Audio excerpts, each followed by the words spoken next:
안녕하세요. 네, 반갑습니다.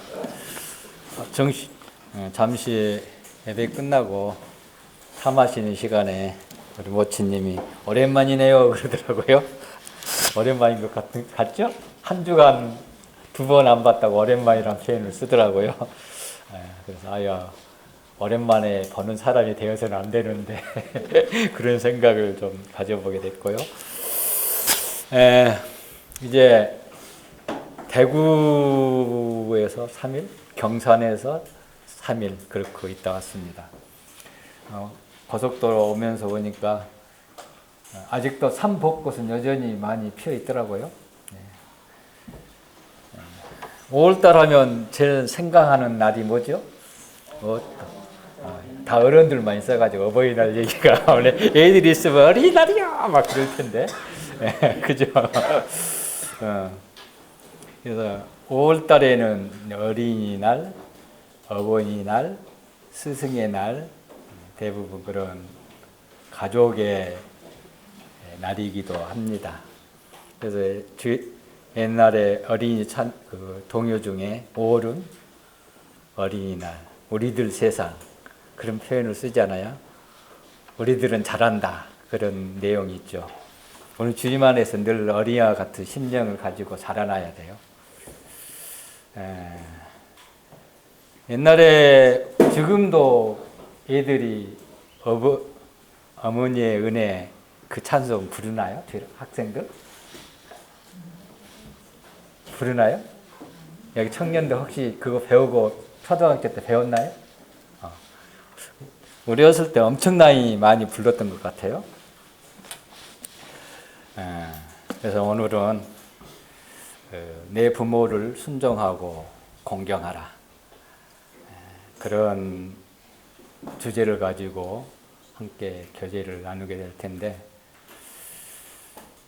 하나님께서 부모에게 순종하고 공경하라는 이 계명을 언제 주셨을까요?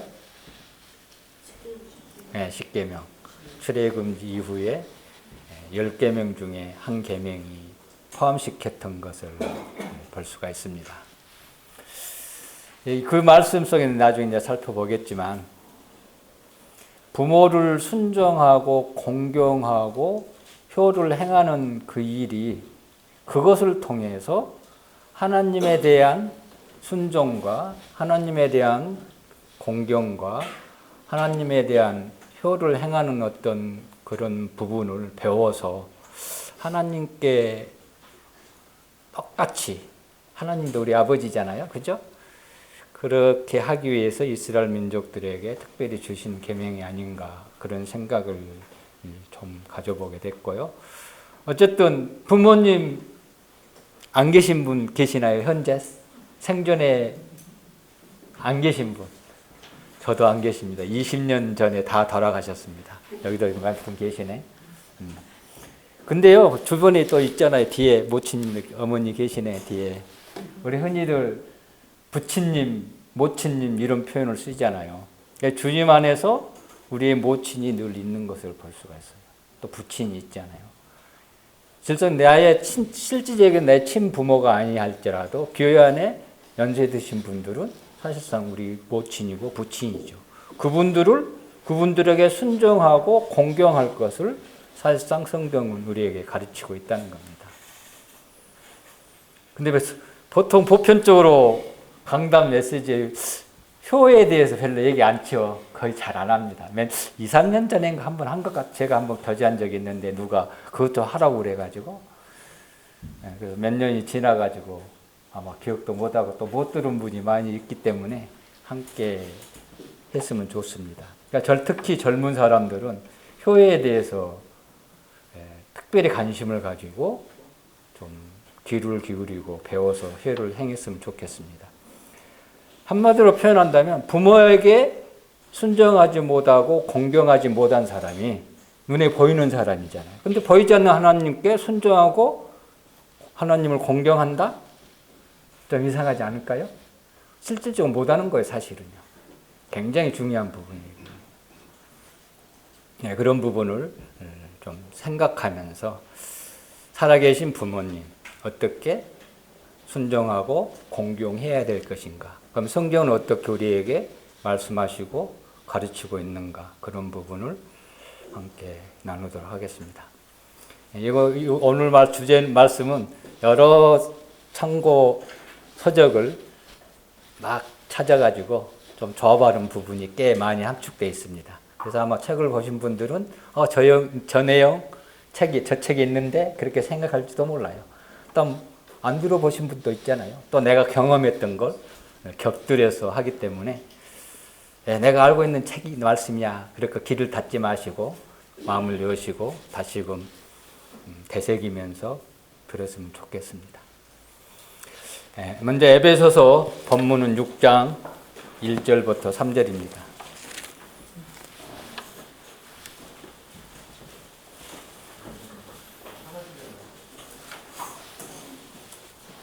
3절 세 구절이니까 한 목소리로 한번 읽어볼까요? 에베소서 6장 1절부터 3절까지 시작. 내들아 그 안에서 너희 부모에게 순종하라. 이것이 옳으니라. 내 아버지와 어머니를 공경하라. 이것은 약속 있는 첫 계명이니 이로써 내가 살 때고 땅에서 장사하리라. 네, 감사합니다. 자, 이 말씀을 교제하기 이전에 하나님과 나의 관계를 분명하게 인식하고 살아야 할 필요성이 있습니다. 늘 기억해야 된다는 거예요. 하나님께서 나를 하나님의 자녀로 삼기 위해서 어떠한 희생과 어떠한 사랑과 어떠한 은혜를 베푸셨는지를 우리는 누구보다도 잘 알고 있습니다. 근데 또 금방 잊어버려요. 잘 잊어버려요. 잊고 살잖아요. 나를 길러주시고 나를 낳아주시고 나를 길러주신 부모에 대한 사랑과 그 지극정성을 잘 잊어버린 것처럼 어떤 당연한 것처럼 여기고 잊어버리잖아요. 그런 것처럼 하나님과의 그 관계를 잊고 있기 때문에 인식하지 못하기 때문에 우리의 삶이 하나님을 향한 순종과 그런 부분에 자유롭지 못하고 늘 억누리는 그런 가운데 있는 것을 또한 보게 됩니다. 에베소서 1장 5절에 잘 아시는 대로 하나님이 그 기쁘신 뜻대로 우리를 예정해서 하나님의 자기 아들을 되게 하셨다 그랬습니다. 우리를 그냥 자기 아들로 삼으신 것이 아니고 기쁘신 뜻을 가지고 자녀를 삼으셨다는 거예요. 사람의 입장에서 보면 자기가 하나밖에 없는 아들을 지극히 온수된 자를 위해서 내어주면서 거기에서 기쁘신 뜻이다? 상상할 수 없는 부분이죠. 말도 안 되는 부분이잖아요. 사람의 감정과 사람의 어떤 도리를 생각해서 본다면 있을 수 없는 일이에요. 그러나 하나님은 지극히 크신 사랑의 하나님이시기 때문에 독생자 예수 그리스도를 죄인들을 향한 희생제물로 내어주시는 그 일이 기쁘셨다는 거예요. 사람을 향한 하나님의 그 목적과 사람을 향한 그 사랑이 얼마나 큰 것을 말씀해 주고 있는 것을 우리는 잘 기억하고 있습니다. 구원받은 사람 이거 다 경험하고 또 그 사실을 통해서 하나님의 자녀가 됐잖아요. 이 사실을 모르면 사실은 구원받지 못한 사람이죠. 그걸 통해서 우리가 구원받기 때문에. 그래서 하나님이 특별히 우리에게 또 아들이 되는 놀라운 권세를 주셨다. 이 권세라는 표현을 쓸 때는 사람으로에게는 하나님의 아들이 될 수 있는 권세를 주신 적이 없어요. 요한복음 1장 12절에 영접하는 자, 곧 그 이름을 믿는 자들에게는 하나님의 자녀가 되는 권세를 주셨습니다. 이 권세라는 말이 엄청난 의미가 있습니다. 사람으로서는 하나님께서 창조하신 창조주 모든 것을 통틀어서 한꺼번에 다 하나님의 자녀가 되는 권세를 줄 수 있는 것이 아무것도 없다는 거예요. 오직 예수 그리스도를 통해서 권세를 하나님께서 부여해 주셨다는 거예요. 그래서 우리가 하나님과의 엄청난 놀라운 관계 속에서 형성되어 있다는 사실을 잊어버리고 살아서는 안 된다는 거예요. 그뿐만 아니죠. 하나님의 자녀로서 살아갈 때 필요한 것을 다 공급하십니다. 왜 공급하십니까? 잘 살아라. 또 하늘나라에 가서 부족함이 없는 놀라운 영광을 누릴 수 있도록 계속 우리를 양육에 가지잖아요. 그래서 하나님께서 사람이 내가 자녀를 양육한 것처럼 하나님도 동일하게 우리를 출생시키고 양육에 간다는 거예요. 그러니까 이걸 잊어버리면 안 돼요. 그래서 부모를 통해서 내가 부모의 입장에서 또 자식의 입장에서 실제적으로 우리 삶 속에 적용해 갈 때 하나님을 향한 나의 모든 것을 공경하고 섬길 수 있는 밑바닥이 기초가 시작되는 것을 볼 수가 있습니다. 효는 뭡니까? 어버이를 잘 섬기는 겁니다. 그죠? 하나님께서 말씀하실 때 성경에는요, 자식된 도리를 부모에게 어떻게 행해야 할 것을 많은 부분에 언급하고 있는 것을 볼 수가 있어요. 적은 부분이 아니에요. 출애굽기 이제 볼까요? 십계명으로 한번 하겠습니다. 출애굽기 20장.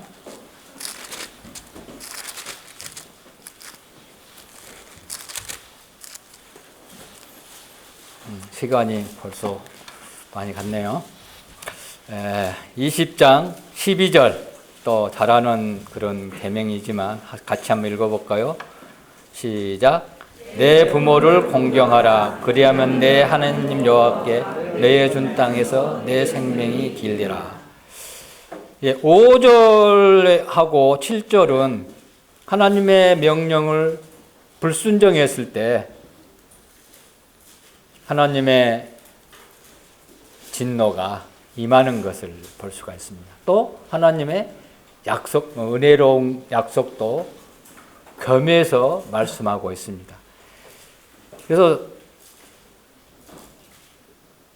1계명, 2계명, 3계명은 4계명은 하나님에 관한 그런 계명들입니다.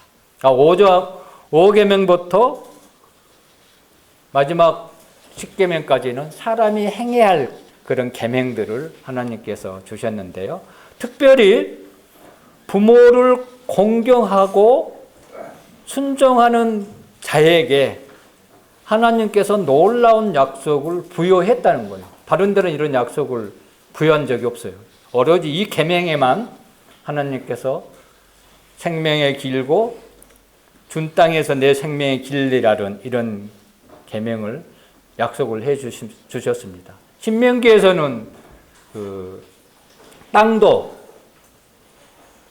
주실 것을 말씀했습니다. 이 땅에서도 평안한 복을 주신다는 그런 말씀을 더불어 주신 것을 볼 수가 있습니다.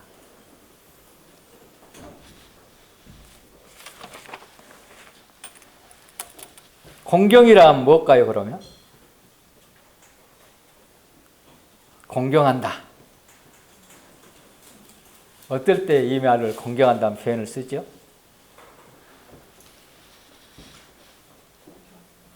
우리 몸가짐이 어떤 대성 앞에 단장하고 공손히 대하는 것, 존경을 표하는 것, 이것을 흔히 사전적 의미에서 공경이라고 얘기합니다. 그러면 공경심은 뭐일까요? 공경심은 내가 공경하고자 하는 대상, 내 부모님에 대해서 부모님의 행동에 여하에 상관없이 조건적으로 행한 것이 아니고 아무 상관없이 무조건 존경하고 내 몸가짐을 당해서 공성히 대하는 것을 공경심이라고 얘기합니다. 상대에 상관없이 내 입장에서만 하는 거예요.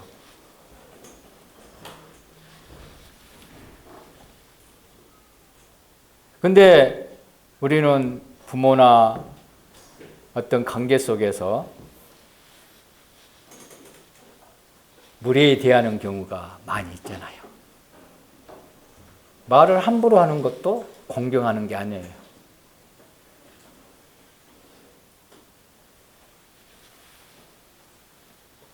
또 한 가지 이제 더불어서 얘기할 수 있는 게 디모데전서에는 부모를 보살펴야 한다고 얘기했어요.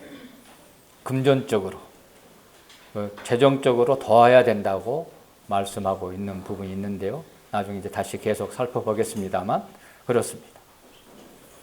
그래서 여기서 5계명은 하나님께서 특별히 첫 번째로 약속해 주신 계명인데요. 약속을 주신 계명인데요. 내 생명이 길어질 것과 내가 준 땅에서 복을 내리신다는 이 놀라운 복을 허락하시면서 그것은 부모를 공경했을 때 너희에게 주어지는 것이다. 이렇게 말씀하고 있고 이거는 명령이잖아요. 이건 명령입니다. 하나님의 명령인 것을 볼 수가 있습니다.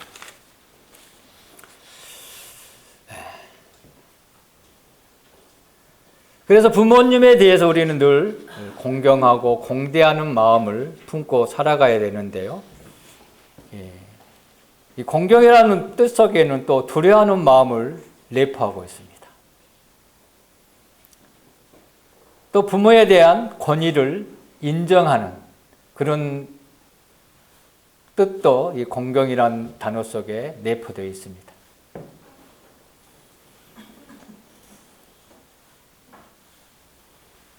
우리는 부모 앞에 그 권위 앞에 순종하는 마음을 늘 가지고 살아가야 되는데요. 그런 것이 그것을 통해서 부모님을 섬기는 그 일에 기초가 되고 그런 삶을 통해서 하나님을 섬길 수 있는 어떤 토대가 마련되는 것을 말씀해 주고 있습니다. 보이는 부모님을 섬기지 못한 자가 보이지 않는 하나님을 어떻게 섬기겠어요? 보이는 부모님 앞에 그 말씀에 순종하지 못한 자가 당장 눈에 보이는 부모한테 보이지 않는 부모님, 하나님, 아버지 되신 하나님께 눈에 보이지 어떻게 순종하겠어요? 사람은 보이지 않는 것에 다 잊어버리고 살잖아요. 바로 피부에 닿지 않기 때문에. 보이는 부모님을 공경하지 못한 사람이 보이지 않는 하나님을 어떻게 공경할 수 있겠어요? 부모님을 두려워하지 않는 자가 어떻게 하나님을 두려워하겠어요? 부모의 권위에 인정하지 않는 자가 어떻게 하나님의 권위에 인정하겠어요?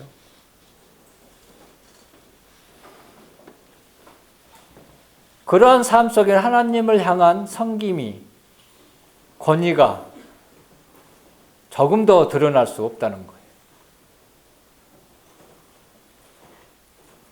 다르게 표현하면 지극히 개인적인, 이기적인 삶이죠. 이타적인 삶이 아니잖아요. 자기만을 위해서. 전형적인 죄인의 모습이죠, 그게. 내가 좋은 것만 하니까요.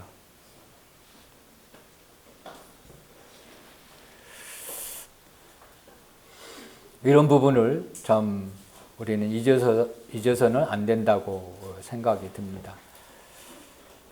그래서 부모님에 대해서 경솔히 행하고 말을 막 함부로 하고 또 요즘은 또 구타도 하잖아요, 사람들이. 그죠? 때로는 욕도 하고 때로는 막 버리기도 하고 또 무시하기도 하고 우리 그리스도인들이 욕하고 버리고 그런 일은 없겠죠. 설마니. 예? 근데 함부로 말할 때는 있잖아요. 없습니까? 함부로 말할 때가 엄청 많아요. 또 무시할 때가 얼마나 많아요. 우리 특히 젊은 우리 청년들 보면은요. 지극히 막 가르쳐 놨더니 지가 다 배운 것처럼 자기만 똑똑한 것처럼 모르는 거 물어보면요. 아, 진짜 때때로 저 받고 싶을 때가 많이 있어요. 저 겸손하게 가르쳐 주면 얼마나 좋아. 아이, 그것도 몰라요. 그러면서. 이게 무시하는 거예요. 경솔히 행하는 거예요.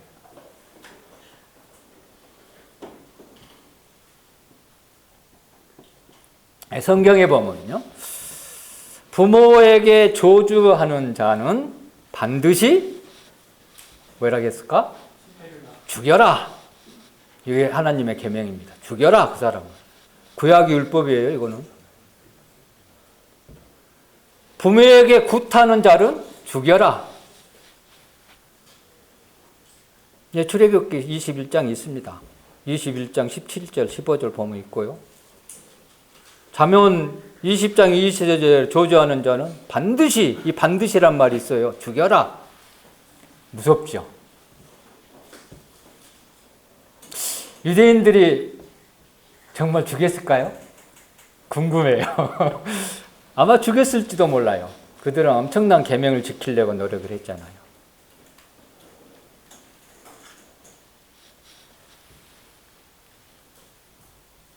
그러나 신약에는 이게 주어지지 않잖아요. 내 부모를 사랑하라. 조금 전에 얘기한 순정하라. 그런 율법은 주셨지만 구약에 이렇게 강하게 말씀한 부분은 신약의 약속에는 그런 율법 주어지지 않는 것을 볼 수 있어요. 어찌됐든 간에 이것을 통해서 하나님을 향한 어떤 부분을 가르치기 위해서 이렇게 강하게 여기서 권면하고 말씀으로 허락하신 것을 볼 수가 있습니다. 이스라엘 민족들이 하나님 앞에 순종할 수 있는 교훈을 이러한 부모 자식 관계를 통해서 가르치고 있는 것을 볼 수가 있어요. 이것을 가르쳐서 하나님 앞에 어떻게 행할 것을 가르치고 있다는 거예요. 단순히 부모와 자녀 관계로 접근한 것이 아니고 이걸 통해서 하나님도 우리의 관계가 부모의 관계잖아요. 우리 이중 부모를 가지고 있잖아요. 육신적으로 자연 출생한 육신적인 부모의 관계가 있고 영적으로 예수 그리스도 피값을 통해서 출생한 그런 출생의 또 새로운 피조물로서 출생한 하나님의 자녀라는 관계를 가지고 있는 특수한 그런 신분을 가지고 있는 사람들이 특별히 구원받은 모든 성도들에게 있는 것을 볼 수가 있습니다. 하나님이 아버지잖아요. 그죠? 정말로 하나님을 우리 기도할 때 아버지 하나님 그런 표현을 많이 씁니다. 정말로 우리 주변에 있는 아버지나 엄마한테 다가간 것처럼 그렇게 이름을 부르시나요? 우리 어린 자녀들은 부모한테 엄마 아빠 부를 때 어떤 마음으로 불러요? 근데 하나님 앞에 부를 때 우리 그런 마음을 저도 많이 품지 않고 그냥 입에 나오니까 아버지 하나님 그렇게 부른 것 같아요. 정말로 자녀들이 엄마를 필요할 때 엄마 앞에 간절히 부르잖아요. 찾잖아요. 많이. 부모의 그런 마음을 가지고 하나님을 불러야 된다는 아버지 하나님을 불러야 되는 거예요. 오늘 아버지 하나님에 대한 관점에서만 얘기하는 거예요. 다른 거 얘기한 게 아니고요. 물론 우리 많죠. 친구로서 다양한 우리 주인으로서 왕으로서 다양한 것이 있지만 오늘은 아버지, 따뜻한 아버지만 생각할게요. 네. 그래서 부모의 권위를 인정하는 것은 뭐냐? 나의 주권을 포기하는 것이잖아요. 그런 것처럼 하나님의 권위를 인정하는 것은요, 나의 주권을 포기하고 하나님의 나의 주인됨을 인정함으로써 순종할 수 있는 길이 열리는 것을 볼 수가 있습니다. 그러나 부모 관계에 대해서 잘못됐을 때 어떤 간증이 드러나죠? 폐륜야, 배음, 막력, 그런 폐륜화라는 그런 간증을 갖게 됩니다. 우리가 부모하고 다퉜을 때 그냥 화가 나서 감정에 의해서 때로는 다툴 수가 있잖아요. 근데 뒤돌아서면 어떻습니까? 마음이 편안하나요? 안 편안하잖아요, 사실은. 그걸 뭘 대변하고 있어요? 뭘 얘기하고 있습니까? 부모에게 순종하지 못했을 때 하나님의 말씀을 순종하지 못했을 때 오는 결과예요. 그게.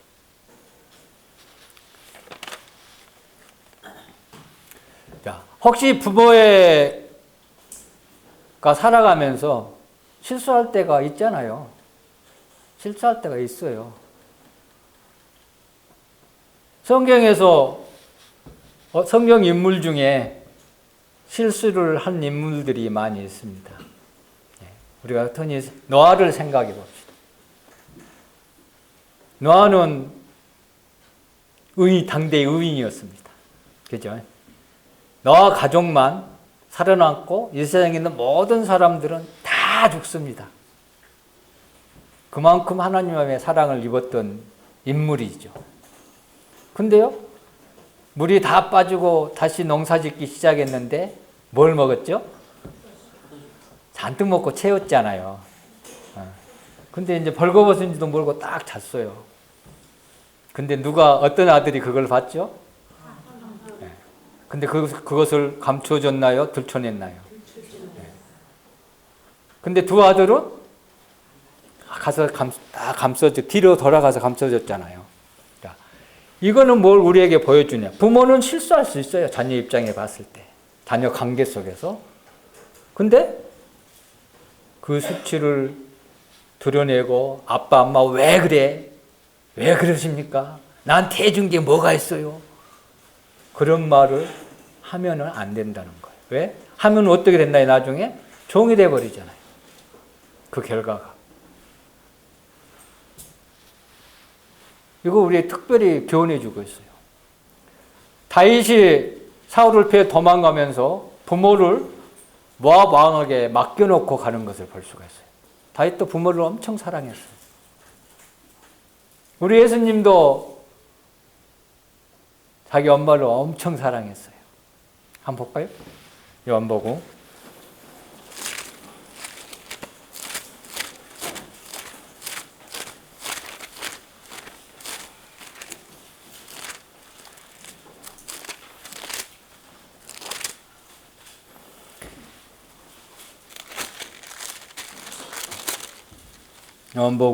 19장 25절부터 제가 읽어드리겠습니다. 요한복음 19장 25절. 이 구절은 예수님께 십자가에 달리셔서 죽음을 바로 직전에 이 말씀을 하고 있는 모습입니다. 예수의 십자가 곁에는 그의 어머니와 이모가 글로바의 아내 마리아와 막달라 마리아가 섰는지라. 예수께서 자기의 어머니와 사랑하시는 제자가 곁에 서 있는 것을 보시고 자기 어머니께 말씀하시되 여자여 보소서 아들이니이다 하시고 또 그 제자에게 이르시되 보라 내 어머니라 하신대 그때부터 그 제자가 자기 집에 모시니라. 십자가에 돌아가실 때 어머니의 모습을 보고 어머니의 그 나머지 여성에 대해서 걱정했던 것 같아요. 그러면서 제자에게 야 이게 우리 엄마야. 그 제자가 그 어머니라는 소식을 듣고 나중에 이 마리아를 집에 가서 모시는 그런 것을 볼 수가 있습니다. 때로는 예수님께서 마리아가 여자야 나 무슨 상관 있나이까 나의 모친은 이거 믿는 사람들이다. 부친이다 그런 표현을 쓴 적이 있잖아요. 그거 보면 참 예수님은 냉정하다 그렇게 생각할 수도 있지만 지극히 사랑하셨어요. 자기 어머님은. 육신의 부모님이잖아요. 육신의 사실상 여인 몸만 빌렸지 피도 없고 아무것도 상관없는 사람이잖아요. 예수님 마리아는 어떤 의미에서 보면은 아무것도 받지 않고 그냥 잉태했기 때문에 전혀 배만 빌렸던 거예요. 그럼에도 불구하고 그 제자에게 어머니의 남은 여성을 맡기는 지극히 부모를 공경하고 효를 행하는 예수님의 모습을 우리는 엿볼 수가 있습니다. 이제 본문인 에베소서 6장으로 돌아가겠습니다.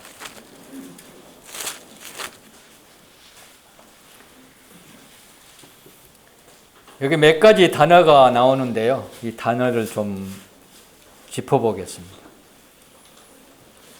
먼저 여기서 순종하라 그랬죠. 자녀들아 주 안에서 너희 부모에게 순종하라 이것이 옳으니라. 여기 순종이란 단어가 나옵니다. 여기에서 순종이란 의미는요. 주의하여 들은 내용을 내 모든 것을 그 말 앞에 두라는 그런 의미가 있습니다. 자신을 두라. 그리고 다시 얘기하면 누가 부모님이 나한테 얘기했을 때 그 말씀 안에 내 자신을 두고 그 말씀에 따라가라. 그 말의 의미를, 그런 의미가 있습니다. 그것이 옳다.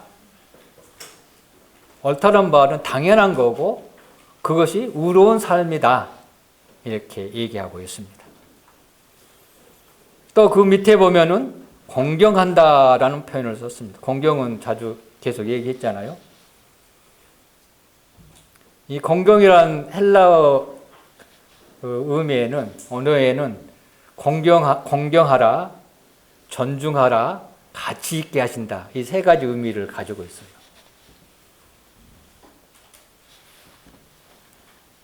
여기서 보면 이 두 단어가 순종하라고 공경하라는 뜻은 현재 시제로 사용됐습니다. 현재 시제가 뭔지 잘 아시죠? 한 번에 끝난 게 아니고 계속 하라는 거예요. 단회적으로 한 번만 순종하고 한 번만 공경하고 한 번만 효를 행한 게 아니고 계속해서 하는 것이 옳다. 그 말입니다. 근데 여기 또 보면은 약속 있는 첫 계명이다. 첫 자가 제일 처음이에요. 우리가 조금 전에 살펴봤듯이 사람에게 계명은 약속 있는 첫 계명이 내 부모를 공경하라 했습니다. 10계명 중에. 그래서 굉장히 중요한 거예요. 사람에게 있어서 부모에게 공경하는 것은 하나님께서 첫 계명으로 주신 계명이기 때문에 중요한 의미를 가지고 있다는 거예요.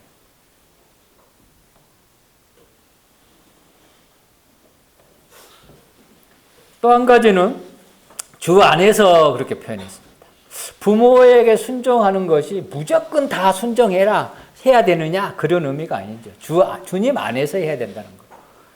이 말은 뭐냐면은 부모의 말씀이 순종해야 되지만 부모님께서 가르치고 말씀하고 순종하라는 그 말이 하나님의 뜻에 부합하지 않고 하나님의 뜻에 거스리고 하나님의 영광에 벗어난 것은 하지 말아라, 그 말입니다.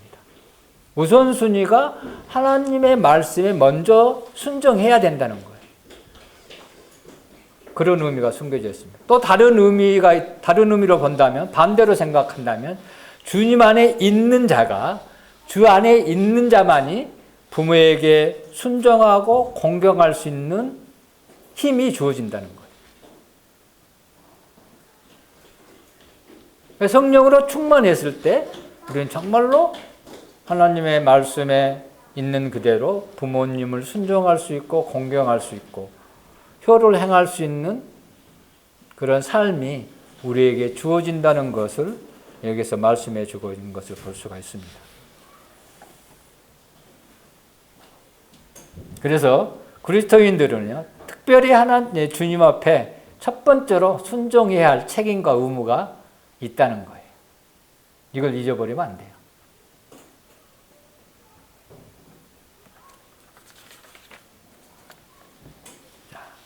그러면 우리가 부모에게 순종하고 공경해야 할 이유가 많이 있어요. 돌이켜 보면요. 첫 번째로 왜 순종하고 공경해야 하냐면요, 하나님의 명령이기 때문에 그렇습니다. 여기서 명령하고 있잖아요. 그렇다면 부모에게 순종하지 않는다는 것은 하나님의 명령에 고역하는 거잖아요.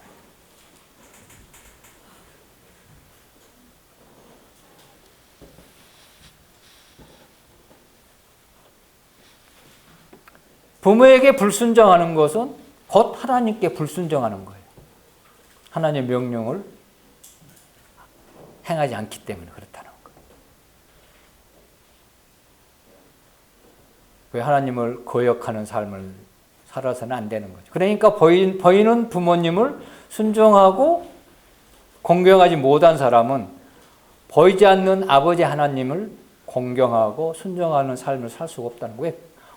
그거 자체 하나로 이미 불순종하고 고여하는 삶이 바로 나타나니까 그렇다는 거예요. 두 번째로 생각해 볼 수 있는 거는 인생에 있어서 수많은 경험을 했던 사람들이잖아요. 애들이 부모가 경험한 것을 경험한 적이 없잖아요. 또 오랜 삶을 살았잖아요. 삶의 선배잖아요, 선배. 그냥 일반적 관계를 통해서 봤을 때. 선배가 조언해 주는 건 나쁜 거 조언해 주겠어요? 좋은 거 가르쳐 주지? 부모가, 자식이 떡을 달라고 하면 돌을 줄 사람이 있나요? 없잖아요.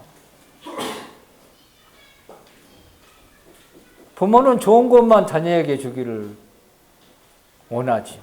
아무리 맛있는 음식을 할지라도 자녀가 그거 먹었을 때 해로우면 그 음식을 주지 않습니다. 그래요, 안 그래요? 그렇잖아요. 그게 경험에서 하는 비유적으로 말씀하는 거예요, 그게. 그렇기 때문에 부모한테 순종해야 돼요. 부모가 얘기하면. 비록 내 뜻에 맞는지 안 맞는다 할지라도. 근데 이제 젊은 사람 입장에서 보면은요, 거스린 것이 되게 많아요, 부모한테. 왜 내 뜻대로 좀 놔두지? 왜 자꾸 막 씁니까? 막 그러잖아요. 구체적으로 잘 생각해 보시기 바랍니다. 특히 결혼 문제에 있어서 또 많이 대두되죠. 그렇게 막 안 된다고 했을 때, 특히 이방 결혼할 때 안 된다고 했을 때, 그래 끝까지 거짓말하는 사람들 있잖아요.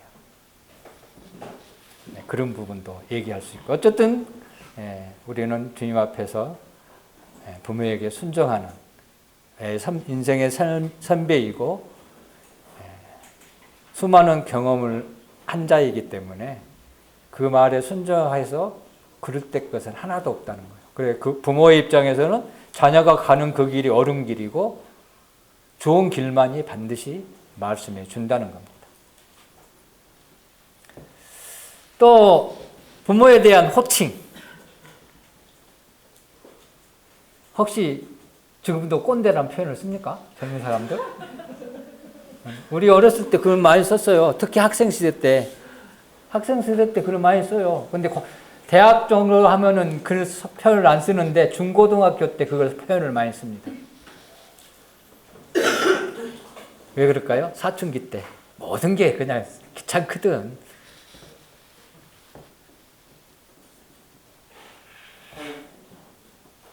다 한 번씩 써봤을걸요? 네.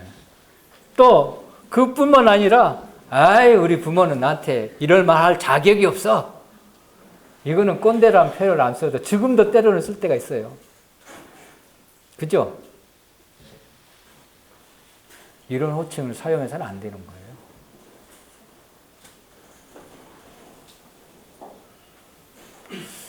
이 부모의 자격이 뭡니까? 우리 최근에 결혼한 상원 형제. 상원 형제 입장에서 부모의 자격. 없어요? 잘 모르겠어요.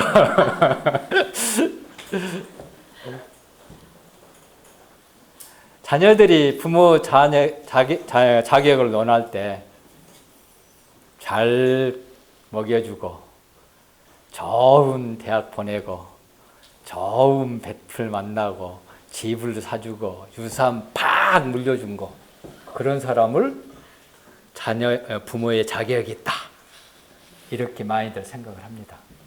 그렇지 않나요? 실제 아이라 하면서 실제적으로 그걸 하지 하고 있잖아요. 삶은, 행동은. 아니에요? 박수 한번 쳐줘야지. 사원 형제한테 하는 게 아닌데 지금 다 하는 얘기인데. 그래서 잘 키워주고 좋은 대학 마치게 해주고 유산도 많이 물려주고 잘 살게 해주고 이랬을 때 흔히들 나 부모 잘 만났어, 이런 표현을 씁니다. 나 부모 잘 만나서 그러는 우리 부모는 자격이 충분히 있는 거야. 근데 그 기준이 누구한테 있나요? 나한테 있잖아요. 자기한테 있잖아요. 자기한테 있는 자격이 자기한테 있는 거예요. 부모한테 자격이 있어야 돼요. 부모가 그 자격을 갖는 거예요. 부모는요, 그러니까 여기에 속아서 살아면 안 돼요. 우리는 거기에 속았을 때 부모에 대한 공경과 부모에 대한 순종이 없어지는 거예요. 그것 때문에. 근데 부모의 자격은요, 낳아서 길러주면 끝이에요. 생명을 갖게 해준 걸로 끝나는 거예요, 사실은요. 그러니까 자녀에 대해서 당당해야 돼요, 부모가. 왜 자녀들한테 끌려갑니까? 옛날에는 얼마나 어른들 당당했어요. 어른들 권위가 대단했잖아요. 우리 어렸을 때는요. 부모한테만 끔찍도 못했잖아요. 무릎 딱 꿇고 오라가면. 근데 요즘은 그게 없어요. 왜 그럴까요? 부모들이 당당하지 못하니까 그러나. 질질 끌려다니니까. 그러니까 성경에 역행하고 있는 거예요. 요즘 시대가.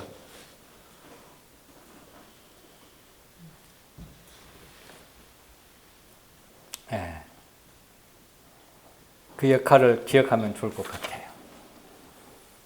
그래서 부모가 나에게 자격이 있다고 해서 부모를 공경하는 것이 아니고 나를 기른 그 자체만 가지고도 부모가 자격이 있기 때문에 그 부모에 대해서 공경하고 순종을 해야 된다는 거예요. 낳으실 때 괴로움 다 잊으시고, 너희 기억나죠? 네. 기를 때 밤낮으로 애쓰는 마음, 진자리 마른 자리 가라니시며 손발이 다닳도록 고생하시네. 하늘 아래 그 무엇이 없다 하리요. 어버이의 사랑은 끝이 없어라. 애기 안 낳아봤으니까 모르지. 좀 있으면 경험하겠죠? 이것만 가지고도 부모의 자격, 이것만 가지고도 된다는 거예요. 어렸을 때 부모를 얘기할 때 눈에 넣어도 안 아픈 자식, 10가락 깨물어도 10손가락 깨물어도 안 아픈 손가락이 없다고 그렇게 표현하잖아요. 눈에 쪼매난 먼지 들어가도 얼마나 고통스럽습니까? 근데 아기를 갖다 팍 집어넣어봐요. 아파요, 안 아파요? 부모의 사랑을 얘기하는 거, 얼마나 부모의 사랑이 큰지를.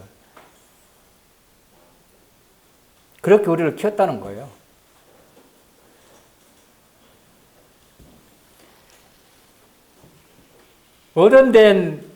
어른이 먹다 남긴 음식은 입에 들어갔던 음식 잘 먹습니까? 안 먹습니까? 더러워서 안 먹어요. 근데 애기들이 먹은 음식 뱉어내면 엄마들 먹나요? 안 먹나요? 안 먹어요? 근데 대부분 많이 먹어요. 옛날 사람들 보면은. 네. 먹은 사람들 대부분 다 먹습니다. 그냥 특별하신 분이고.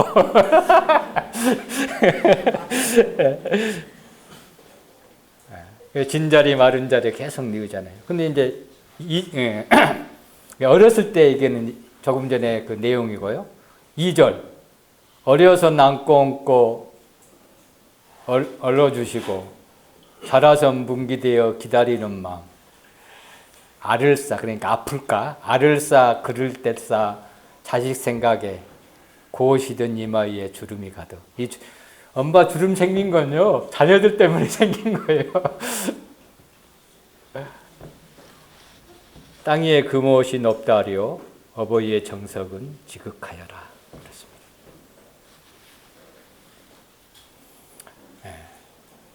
이것만 기억해도요, 부모에게 순종하고 공경할 수 있습니다. 근데 우리 주님께서 우리를 자녀 삼시기 위해서 어떤 고통을 당하셨어요? 어떤 희생을 감내했어요? 독생하신 우리 주 예수 그리스도를 이 땅에 보내주셨잖아요. 그러니까 보내준 걸로 끝난 게 아니에요. 예수님께서 어떤 고통을 당하셨어요? 여인의 해산의 고통과 예수님의 고통은 비교할 수가 없어요. 비교할 수가 없어요. 그런 고통을 통해서 우리는 태어났잖아요.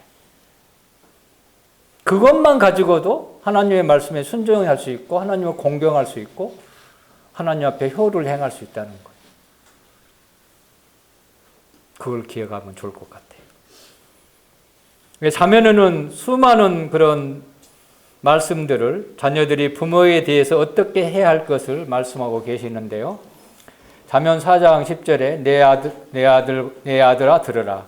내 말을 받으라. 그리하면 내 생명의 해가 길리라. 부모를 공경하는 것이 생명이 길게 된다는 거예요. 5장 1절 2절에도 내 아들아 내 지혜에 주의하며 내 명철에 내 귀를 기울여서 근신을 지키며 내 입술로 지식을 지키도록 하라. 7장 1절 2절도 있고요. 7장 24절, 13장 1절, 15장 5절. 이렇게 성경은 부모의 훈계에 귀를 기울이라고 말씀하고 있습니다. 근데 약속을 하나님께서 명령하고 그것을 어려웠을 때 따라온 게 있어야 되잖아요. 그냥 주는 게 아니잖아요, 하나님은. 다른 것은 다 하지 않았을 때 벌을 내리셨는데, 근데 순종 안 한다고 해서 벌 내리는 것은 없어요, 여기서는요. 여기서 이제 여기 뭐가 나옵니까? 공경했을 때 땅에서 잘 되고 장수한다는 그런 약속을 주어졌습니다. 다르게 표현하면 땅에서 잘 안 되고 부모에게 공경하지 못하면 장수의 반대는 단명이잖아요. 그걸 주신다는 거예요. 그래서 하나님께서 이렇게 놀라운 약속으로 우리에게 허락하신 것을 볼 수가 있습니다. 그래서 신약에 와서는 땅에서 잘 된다는 것은 삶의 질을 얘기하는 거예요. 얼마만큼 하나님과 밀접한 관계 속에서 평안함과 행복한 가운데 살아가고 있는가. 최근에 우리 행복, 하나님의 섬기는 그 자체가 행복이다. 안 배웠어요, 찬송? 잘 배웠잖아요. 그거 하나만 가지고 행복하는 거예요. 그 삶의 질이 높아지는 거예요. 부모에게 순종했을 때. 또 여기에서 생명을 장수한다고 그랬는데, 근데 여기는 약간 상관이 없는 것 같아요, 사실은. 부모를 섬긴다고 오래 산 건 아니고요, 사실은.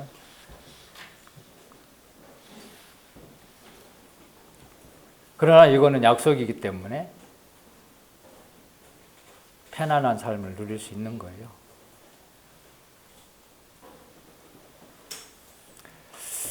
자, 그러면 결과적으로 어떻게 해야 될까요? 우리는 순종을 해야 되겠죠. 그죠? 디모데전서 5장을 보도록 하겠습니다.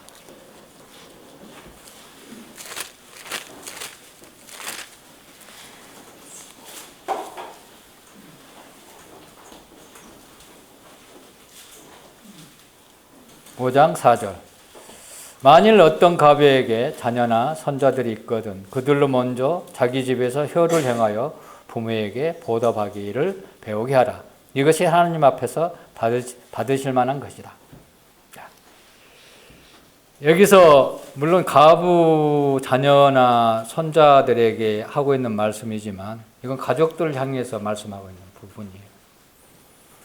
효를 행하여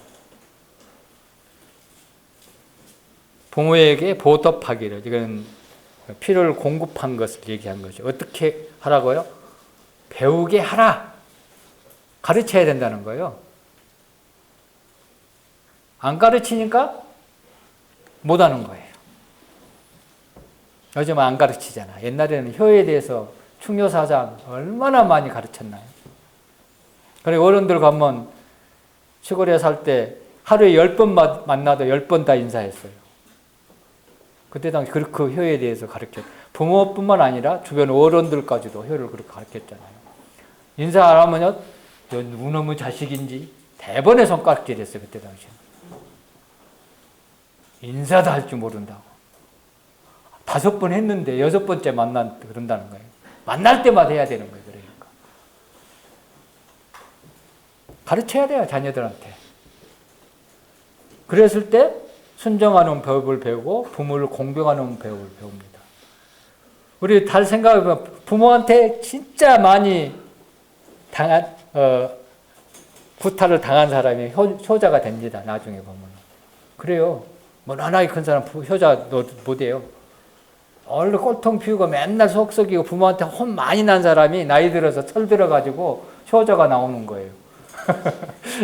그게 틀린 거 아닌 것 같더라고요. 생각해 보니까.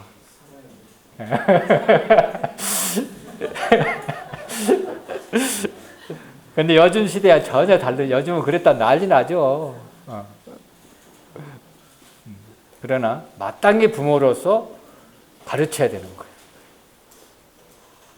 나이 먹어서 저놈 자식 말이지 힘들게 키워놨더니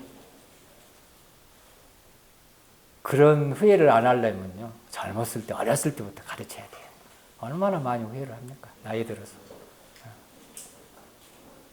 있는 거 없는 거 다 빼서 가르쳐 놓고 키워놨더니 나는 못 먹고 못 입고 했다 가르쳐 놨더니 지가 잘나서 잘하고 큰 것처럼 그런다고 그러잖아요. 그러나 실제적으로 사실상 쉬운 부분은 아닌 것 같아요. 그러나 하나님의 말씀을 늘 기억하고 그래서 성령 충만한 게 표현을 이 말씀을 기억해버리면요 딱 생각나면 순종하게 돼 있어요. 이 말씀이 생각이 안 나니까 순종을 못하는 거예요. 그래서 성령 충만이 필요한 거예요. 그래서 주 안에서 표현을 썼던 거예요.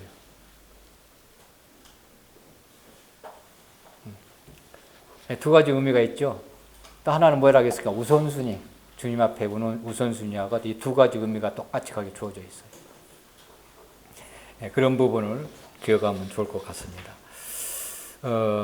이 효만 생각하면 부모님 생각이 납니다. 살았을 때 내가 왜 그렇게 못했을까? 아무리 효자도 돌아가시면 후회한다고 그러잖아요. 못했던 것만 생각나니까. 특히 나 같은 경우는 더 그런 것 같아요. 살아계실 때 후회하지 않는 그런 부모에게 했으면 좋을 것 같아요. 우리 주용수 모친님, 장모님, 큰아들이 지금 모시고 갔습니다. 강구했습니다. 큰아들이 아마 전 보시고 싶었던 것 같아요. 물론 다른 이유도 있었지만 그 이유는 뭐 나중에 들으시고요. 어쨌든 지금 어제 갑자기 둘째 처남이 데리고 갔습니다. 아마 이제 사실 날이 얼마 안 남으니까 한 번도 부모님 섬긴 적이 없잖아요. 큰아들이 뭐 한두 달 있다가 그냥 거기 싫다고 올라온 적이 있었는데 그게 마음이 걸렸던 어쨌든 간에 좀 모시고 싶다 해가지고 모시고 갔습니다. 근데 잘 적응하실는지 모르겠어요. 원래 그쪽 사람들을 엄청 싫어하시거든요, 장모님이.